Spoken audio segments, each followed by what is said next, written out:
आज हम सब स्टॉक मार्केट के बारे में डिटेल से एनालिसिस करते हैं। इंडिया में दो प्रमुख आपका स्टॉक एक्सचेंज है, एक है आपका एनएससी और एक है आपका बीएससी। अब स्टॉक का कैटेगराइजेशन जो है ना वो बहुत इम्पॉर्टेंट है। उससे आपको ये पता चलता है कि कौन सा स्टॉक अच्छे ग्रुप्स का है, अच्छा आपका कैपिटल का है और उसका मार्केट और उसका सेल्स जो है वो किस लेवल पे है, क्योंकि ये सारा एक अच्छे शेयर और एक अच्छे ग्रुप को डिफाइन करती है। जैसे कि एनएससी में आपका तीन जो सबसे इम्पोर्टेंट आपका कैटेगराइजेशन किया हुआ है स्टॉक का, एक है लार्ज कैप जिसमें कि आपका लार्ज कैपिटल्स वाले जितने भी कंपनीज हैं उनका नाम है उसमें, और दूसरा है आपका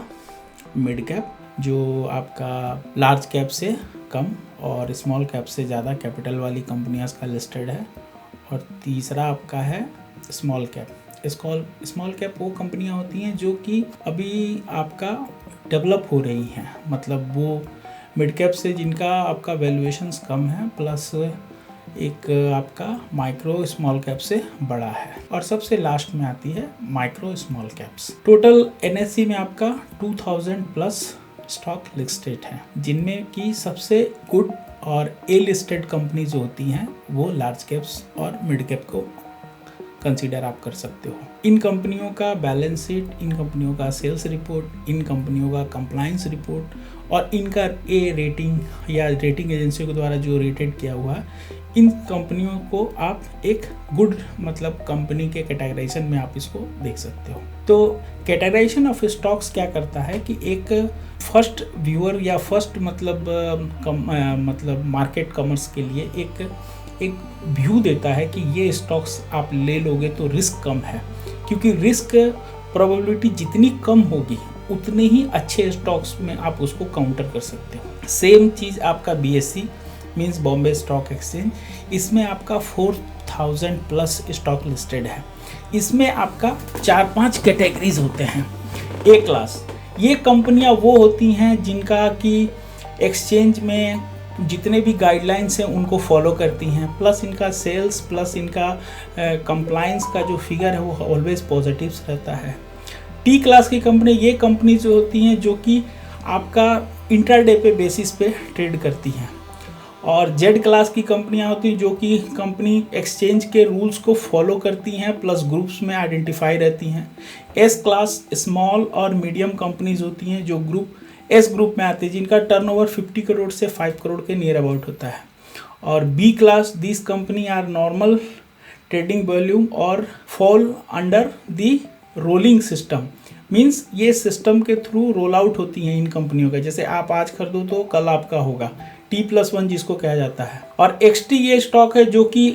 बीएससी पे अभी सेटल हो रही ट्रेड टू बेसिस पे, जैसे आईपीओ पे जो लॉन्च होते हैं ना उसके लिए XT क्लासेस होते हैं। तो मीन्स टोटलिटी में देखा जाए तो एनएससी और बीएससी में ए क्लास और लार्ज कैप स्टॉक जो होते हैं सबसे मिनिमम रिस्क वाले स्टॉक्स होते हैं, जिनका कि कंपनी और प्रमोटर जो मतलब कंपनी के ओनर्स होते हैं उनके ऊपर आप ट्रस्ट और फेथ कर सकते हैं। किसी भी कंपनी को आप ये नहीं कह सकते हैं कि वो बुरी हैं या अच्छी हैं। हम जो बुरी और अच्छी का जो डिफिनेशन करते हैं वो डिपेंड करता है कि कंपनी के जो प्रमोटर्स या कंपनी के जो ओनर्स है वो कंपनी को चला किस तरह से रहे हैं। कोई फ्रॉड तो नहीं कर रहे हैं, कोई फाइनेंशियल क्राइसिस तो नहीं क्रिएट कर रहे हैं, या कोई बल्गरी या ब्रीचिंग ऑफ मतलब गवर्नमेंट कंप्लायंसेस नहीं कर रहे हैं। ये सब यदि वो कोई कंपनी नहीं कर रही हैं तो आप समझ सकते हो कि वो कंपनी अच्छी हैं। समटाइम क्या होता है, छोटी कंपनियां भी 5-10 साल में अपना धीरे धीरे ग्रोथ करके एक अच्छी और बड़ी कंपनियों में कन्वर्ट हो जाती हैं, और बड़ी कंपनियां में भी यदि प्रमोटर्स या मान लो कि फाइनेंशियल वो ब्रीचिंग करते हैं या उनका प्रमोटर्स कोई फॉल्स या फॉल्जरी में रहते हैं तो उनकी कंपनियां धीरे धीरे आप देखोगे कि बर्बाद हो जाएंगी। ऐसे बहुत सारे एग्जांपल्स मिल जाएंगे, मैं नाम लेके मैं किसी के ऊपर मतलब कमेंट्स करना नहीं चाहता हूँ, बट आप ये चीज़ आप देखे होंगे, जो भी आप मार्केट का जो भी आपका एक्सपीरियंस और नॉलेज रहा, इन सब छोटी छोटी चीज़ों के कारण लोगों का एक ट्रस्ट और डिसट्रस्ट जो कहते हैं उसके बीच में आदमी को कन्फ्यूज़न रहता है कि किस पे ट्रस्ट करें किस पे नहीं ट्रस्ट करें, और इसी कारण से शेयर मार्केट को लोग हमेशा रिस्की कहते हैं। उनका कहने का सिंपल सा ये है कि यार पता नहीं कंपनी भाग जाएगी, पता नहीं यार कंपनी डूब जाएगी,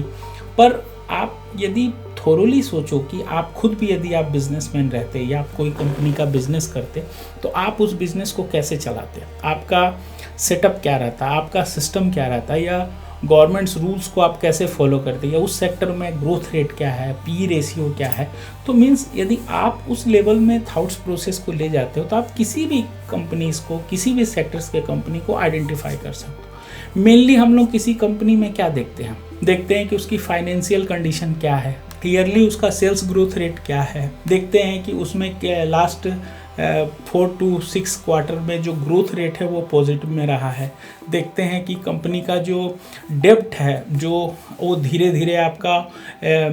डाउनग्रेड हो रहा है या नहीं, देखते हैं कि उसका जो प्रमोटर्स का जो होल्डिंग्स है कंपनी का वो सही है कि नहीं, प्लस देखते हैं कि कंपनी का जो शेयर है वो प्रमोटर्स को प्लेज किया है कि नहीं। ये सब कुछ आइडेंटिफिकेशन है जिसके थ्रू हम चेक कर सकते हैं कि फंडामेंटली कौन सा कंपनी, कौन सी स्टॉक जो है अच्छे हैं, उनकी वैल्यूएशन क्या है। इसी के बेस पे हम स्टॉक का सिलेक्शंस करते हैं। और ये स्टॉक सिलेक्शंस का क्राइटेरियाज जो आपको बहुत से मिल जाएंगे, लेकिन बेसिक क्राइटेरिया जो कहा जाता है वो फाइनेंशियल इम्पैक्ट या फाइनेंशियल सिचुएशन ऑफ कंपनी को माना जाता है। क्योंकि कोई कितनी भी अच्छी कंपनी हो, यदि फ्रॉडुलेंट रहेगा, उसमें यदि चोरी होते रहेगा या कोई मान लो गलत बैड प्रैक्टिस रहेगा, तो वो कंपनी आज नहीं तो कल आपका लॉस कवर अप करेगी और लॉस धीरे धीरे क्या करेगी, कंपनी को बैलेंस शीट को नेगेटिव में लेके जाएगी। तो ये ज़रूरी है कि प्रमोटर्स का इंटीग्रिटी प्लस उनका बैलेंस शीट का क्लीननेस रहना, क्योंकि इसी से कंपनी का सबसे बड़ा मतलब क्या कह सकते हो आप, रेटिंग कर सकते हो कि वो अच्छी कंपनी है या बुरी कंपनी है।